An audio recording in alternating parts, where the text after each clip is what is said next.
Hey, hey, everybody. Thank you so much for joining us for another day of the Vow Renewal Virtual Day Summit.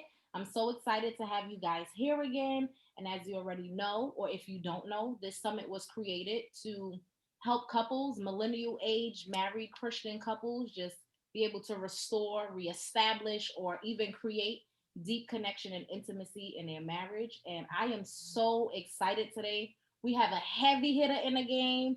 Marriage coach Laura is here with us. She is the founder of Love Heart of Marriage Coaching, and she is going to drop all the gems. So before we even really start, I'm going to give you a few seconds to just go grab your pens, go grab your notepad, because it's going to be so awesome, and I'm just so excited. And the only thing that I need you guys to commit to is just taking one actionable step after you heard this, because she is here to make an impact. This is the disclaimer. She has the potential to change and shift marriages for the better. So if you're not ready, just press pause now or press stop now. But it's gonna be awesome. It's gonna be transformational. So we're gonna jump right into it because I don't even want to keep the people waiting any longer. So Mhm. talk to us, coach. Let us know like who you are and how you got into this. Give us a little bit of your story. We wanna know. Well, first, let me say thank you for reaching out to me. It is my honor to be able to do whatever I can to help shed light on God's intention for marriage and what we can accomplish in marriage if we create the intimacy that is needed in marriage. So, I am Laura Gathers. I am the founder behind Love Heart of Marriage Coaching. Why did I get started? Because marriages around me were failing. And that's it. And people were looking to me like, what are you going to do? I'm like, I'm not a counselor, I'm not a therapist, but what I am is a problem solver. And I began to just seek the Lord because I know He has the solution. Jesus is the answer, and I have Him inside of me so I can solve these problems. And I created the marriage obstacle course, which worked on teamwork, trust, and communication. And if you couldn't make it through one of the obstacles, then you had an issue in that area. So it was a non threatening way for couples to be able to come get some help and be able to identify where they were struggling so that they can seek further counsel. And that's exactly what happened. Husbands loved it because it was fun, it was engaging, and it was non threatening. And wives loved it because they were actually able to get their husbands to come together and try and find some resolve.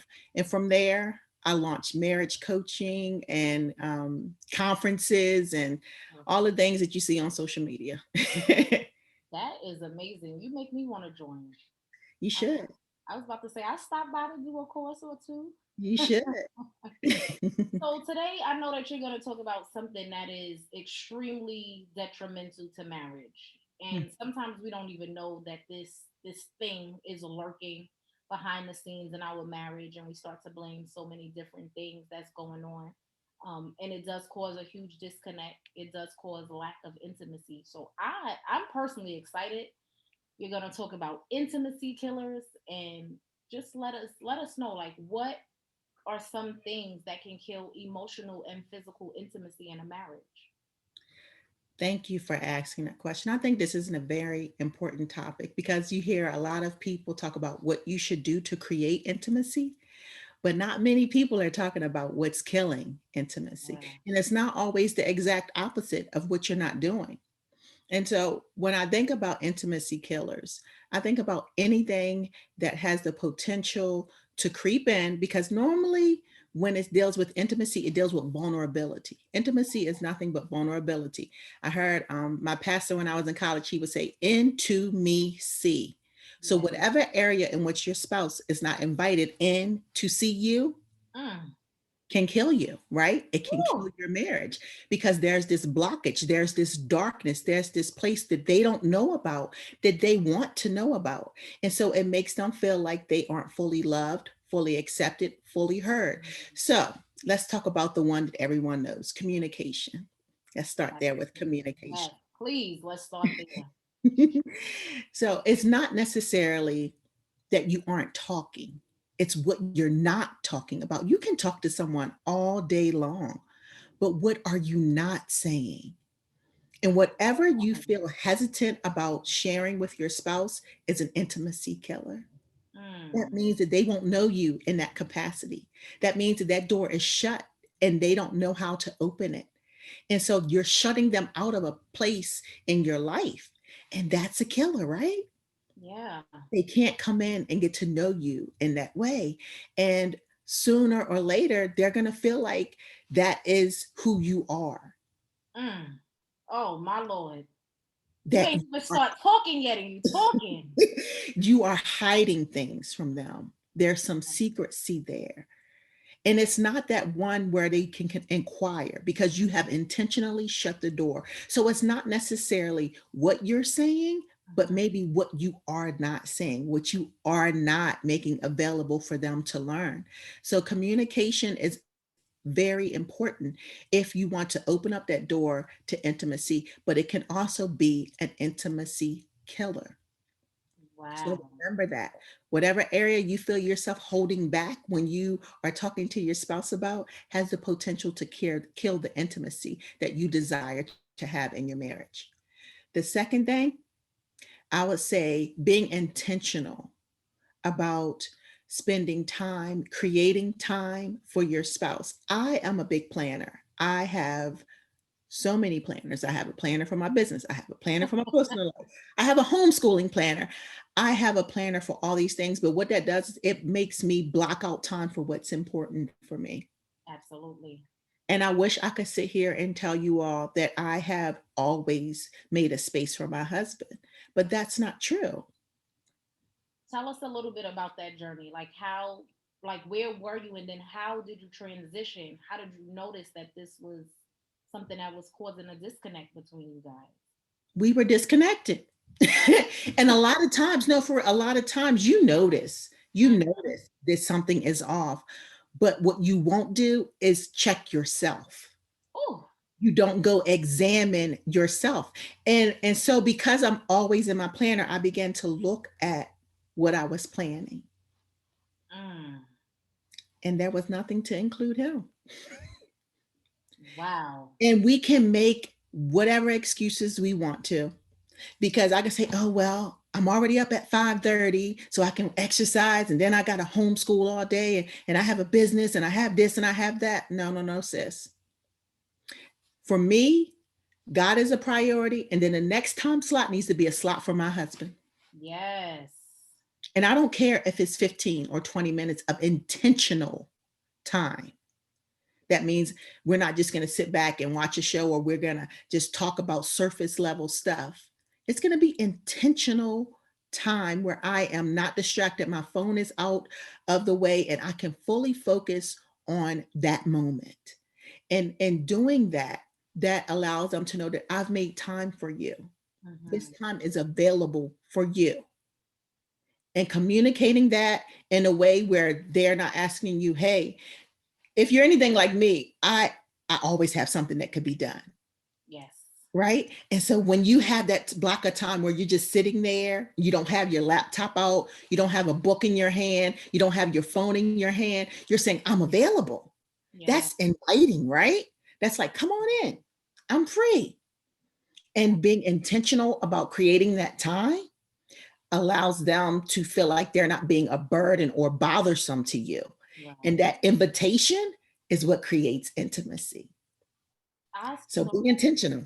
I, I was about to say, I just love that you said that intentionality is a key component to actually wanting to even create the time. Yeah. Like we live in a day and age, everybody's on social media and there's just so many things. Even in the midst of a pandemic, it can seem like there's always something to do, always something to do, always busy. And sometimes we don't realize that our marriages or our home is suffering because we're not being in. I love that you said that one, being intentional, because what you're intentional about, you'll prioritize. Yes. And it was something that you said regarding communication being an intimacy killer. That brought to my forefront the things that we don't really learn, because do you know how they always say, is what you say, it's not what you say, is it's how you say it. But we don't really hear that. No, it's really what you're not saying.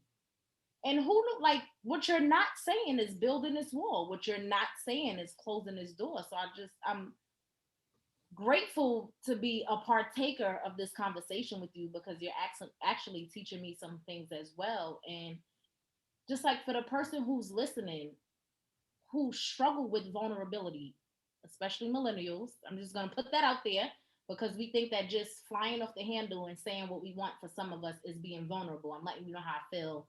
No straight cut, no chaser. But what, like, how do they begin to invite their spouse in when vulnerability is really a struggle? I think you have to, and this is something that I wanted to say for another intimacy killer. And I was not originally going to say this. Come It literally just popped in my head. on, speak, Holy Ghost. Was taking care of your mental and physical health will help you be more vulnerable, Mm, because you can feel something and not know what it is, right, and not know why do I not feel vulnerable in this area with my spouse. And it could have absolutely nothing to do with what your spouse has done. It right. could be something that you experienced as a child. It could be something you experienced in a previous relationship. It can be something you experienced on work dealing with the male sex or the female sex. And let me tell you something, that can shut down a whole area in your life and you not even be aware of it. So Wow. one way for you to make sure you're not killing the intimacy is to make sure that you're being honest about who you are and the state in which you are in that moment.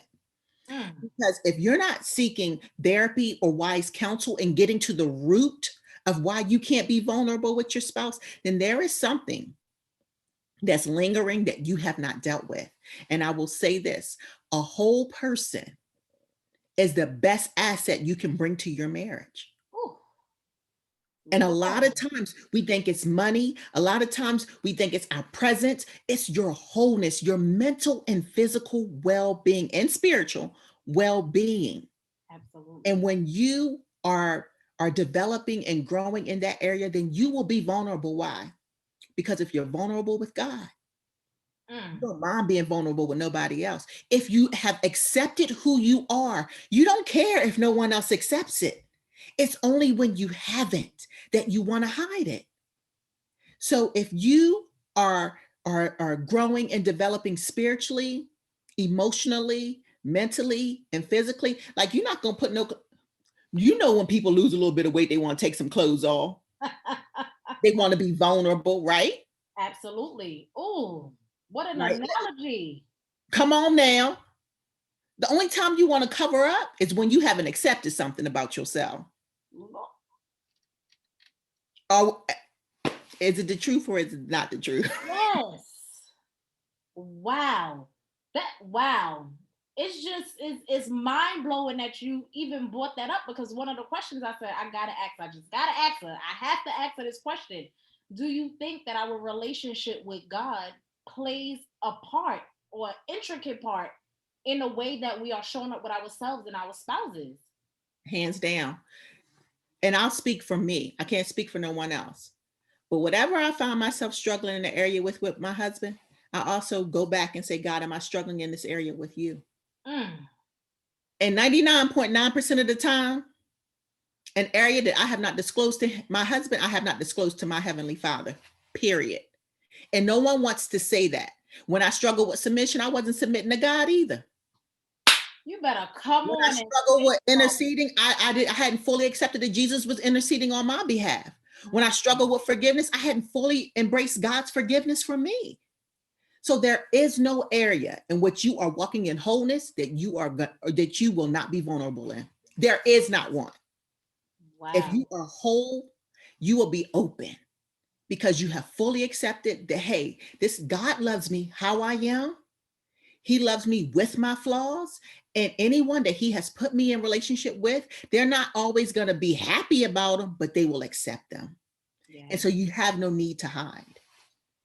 So what I heard you say is that you do a spiritual audit. You checking in with the master before you even checking in with what's going on in the marriage. Absolutely. Super important. Super. I don't even know what else to say. That part right there alone, it just it's mind blowing because you're right. It's a heart check. Where am I spiritually? Where am I? Where am I still holding on to unforgiveness? Where Mhm. am I not willing for God to get in there and just clean this thing up out of me so that I can be open with myself, as you said, first and foremost, checking in with your own mental health to make sure that you're okay before you can even be in a state of vulnerability with somebody else. Absolutely. You all right with me. Let me just tell you that right now. I hope that you guys are really taking notes. It's you guys can go back and press play and press stop, but really get into it. I hope that you're hearing what she's saying. It's in here. The Hmm. disconnection starts with God first. Yes. Wow. Wow. Yes. I'm just wow. So what are some I heard the spiritual audit. You need to go on ahead and just write you a little book about that and sell it to us.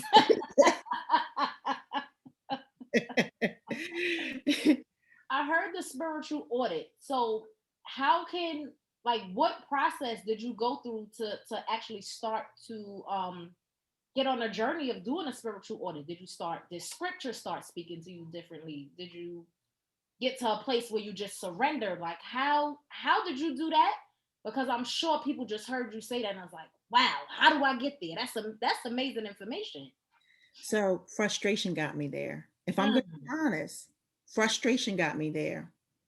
And when I'm getting frustrated and I want to act out of my flesh, then I know that it is something that I need to dig deeper in. Because why are you willing to act in a way that you know is not going to bring your father glory? I don't care.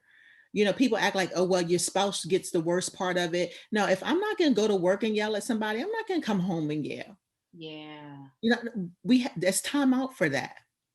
And Yeah. so I was like, you're praying, and you're like, God, well, I don't know what's going on. No, God, this is how I feel. Show me what's going on. And Mm, then I began to study the different areas in which I know I've been called as a wife to lead, to be a helper. And I'm like, am I lining up to this? Am I in alignment with what God's word said I should be doing? God, show me how I'm thinking. Show me how I'm responding. Something as simple as smiling. mm, As simple as smiling. Because if you're constantly doing things and busy and not taking that moment, it's like your mind is in the next place. You're not thinking to stop and smile when you're talking. right. It's something as warm as that. But God began to show me that I personally was so independent and so reliant on self Mm. that I did not see the value that my husband brought. Oh, talk to us today. And that was my problem. And so I really had to dig into that.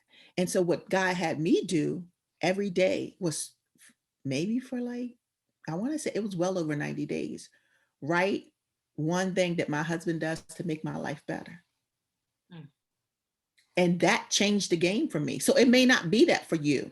You may not have to write one thing that your husband does to make you better. You might need to write one thing that your husband does to make your household better, or one thing about your spouse you're grateful for. Whatever. I'm not sure what your issue is. One thing that your husband does to make you feel loved, to make you feel seen. Maybe that needs to be your list. But that's what I had to do. And when I could keep going and Right. keep going, it begins to change how you see things. Because I'm like, wow, there's no reason for me to be so guarded in this area when my husband has never shown me that he would not provide for our family, or my husband has never shown me that he doesn't do what he say he's going to do when he say he's going to do it. So then I had to check my own heart, and that came from my own brokenness growing up in a single parent household and hearing things being said. So then I had to get to the root of that issue, and all the while praying God's promises, speaking what God says I can have, Yeah. and going to a therapist. Yes. Yes. I hope y'all Dealing heard with that law. part. Get yourself a therapist, get yourself a coach, because we definitely we don't have to do life alone. And I feel like with our culture now, especially with social media, I mean, we look on, we see other people, but we're so isolated. Yes. the pandemic could not have came at a worse time for us because we already started to move in a space of isolation. And Absolutely. now we just have it in our minds, and our truth now becomes, it's just me, I'm by myself. I love how you talked about just addressing things from your childhood, because our traumas can play a part in, well, our traumas do play a Yes. part in how we're choosing to show up in not just our marital relationships, but our relationships with our children, and our relationships in every area in our life. So just being able to check Absolutely. it. I hear you speaking about a lot of self-awareness Mm-hmm. and self-actualizing, and being able to say, what am I doing? How, Yeah. like, where am I playing a part in the intimacy that's missing? Where am I playing a part in the disconnection?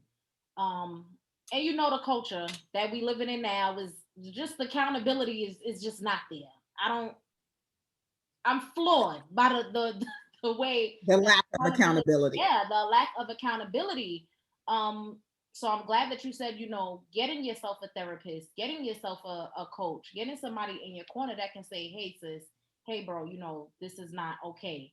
What steps can we take to, just improving this lifestyle for you? And ultimately everybody wins.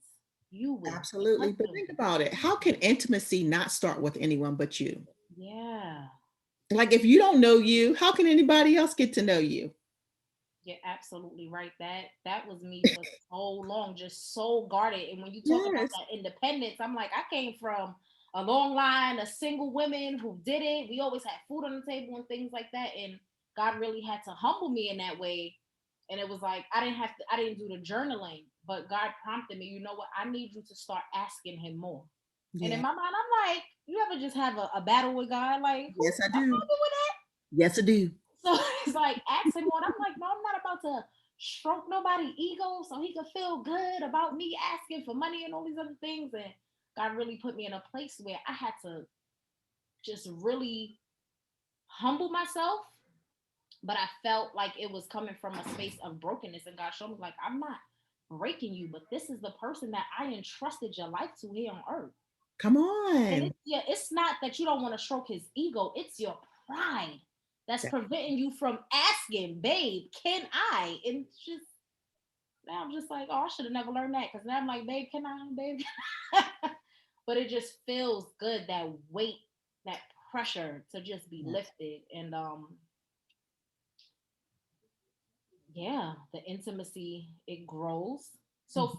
for the couples that's looking to rebuild or like reestablish the intimacy that they once knew in the beginning of the relationship, what are some steps that you would tell them how to just move about doing that thing? I would ask them, did they really have intimacy in the beginning? Mm. That's the first question I would ask, because we think we have something, but it was a counterfeit. Oh, So, were you saying that you were having good sex? Are you saying that you were having a good time out being social and enjoying events together? What did intimacy look like at the beginning? Because I guarantee you, it probably wasn't true intimacy. Because when you have a foundation of something, mm-hmm. no matter what, it's not going to crumble, it's not going to crack, right? But if I tell you that I laid a foundation and I really just put down some plywood, Oh, mercy. then you're going to sink when I start building, right? It's going to crumble when I start building. And I think a lot of times we go into marriage, and this is nothing against it, we go into marriage thinking one definition of something and not really digging to understand what it is, because intimacy is simply being open, being honest, and being vulnerable with your spouse in every area of your life.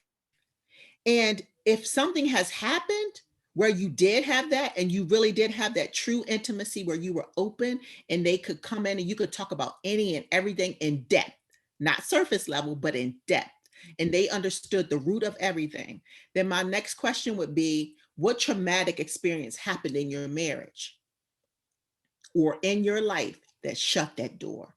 And I would go to wherever that traumatic experience was and start digging and start breaking that up so that you can get back to building. Mm, that's good. That that's good. That's great. Um, Lauren, I'm not a person that's short on words. I'm telling you, I'm not a type of person. Oh, the cat got your tongue. I don't know what to say, but I'm just really appreciative for the information and the tools that you're able to provide for the husbands and the wives that's watching today, Yes. that can pinpoint themselves in your story, that can say, hey babe, let's start doing that. I like that suggestion that she just made. Wow, you mean I need to do an audit with God? You mean there's things in me? I just think that everything you brought forth today is one, transformational, but on another level provides healing Yeah. for us to be able to, one, have the conversations and, just like you said, to start to build that true intimacy and connection. And I think that, especially, and I'm gonna say with the millennial generation, I'm a millennial. Nothing against millennials, I love y'all. I love us. I love millennials, but we are so caught up in a cutoff culture. The minute something don't feel right, the minute it's not comfortable, it's hard. I don't want to do it, and we don't know how to push through to Yeah. actually create, or we don't even know how to stop and see that we're the ones creating the block, or it's not just our husband, it's not just our wives, but we're playing a part in it. So I'm just grateful that we can have this conversation today, that you done delivered households, that kids about to see their parents laughing and smiling again, Absolutely. that we can actually sit close and laugh and like it and Right. really enjoy being in each other's presence, and it's not a facade. um I'm really in awe of you. Let us know about your free gift that you are offering to our viewers today, and what benefits it can have for them in their marriage. So I am offering you a free marital mission statement worksheet. And what that does is we talked a little bit about building a house, right? And so the marital mission statement to me is the foundation.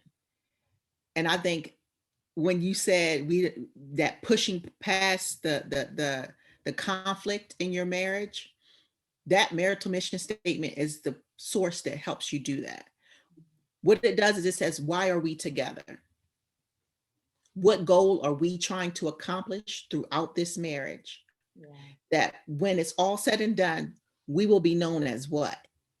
The couple who built a legacy of love that they passed down to generation to generation, the the couple that impacted their community through their resources. What are you trying to accomplish as a couple? And when you understand what you're trying to accomplish as a couple, when conflict arises, when the intimacy seems like it's falling apart, you're going to press in and say, wait a minute, this is bigger than this moment. We have something bigger that we're trying to accomplish. So I'm going to push past these feelings, and I'm going to remember that when we were doing well, this is what we set out to do. And so while we're in this moment, I'm going to go work on me becoming a better me. I'm not going to keep looking at you, praying for God to change you. I'm going to look at my own heart and see, where do I need to grow? Where do I need to develop so that we can keep going together in this journey so that we can accomplish this mission? And so I hope that that helps you understand the purpose for your marriage. I hope that it will give you a foundation that will help you build something strong and healthy and thriving. And I hope that it will remind you that your marriage is bigger than you. God has an intentional purpose for you and your spouse. There's something that you're going to accomplish together outside of just having kids. Yeah. There's something bigger. And when you tap into what is that, then you will understand why God chose your spouse to be with you, and you with your spouse. And that's what you will fight for. Awesome. I think somebody done renew their vows right now. Just I hope watching so. this video. Just thank you, thank you, thank you. I cannot thank you enough for just coming on and letting somebody know that hope is available, restoration is available, optimism is available, and you can rebuild your marriage no matter what state is in if you are willing to do the work Do the work. Reflect. Just know that when you watch this, Laura spoke a lot about self-awareness. I did not hear her blame or point the finger, so just know that it's available if you are ready for it. We thank you for viewing today. You guys stay tuned. Coming tomorrow, we're gonna have more interviews with just more dope marriage counselors and coaches and therapists. And I'm just so grateful for you guys taking this time. We pray that God will continue to bless your marriage. We pray that you guys will continue to walk hand in hand and continue to become one. Thank you for viewing today. We'll see you tomorrow.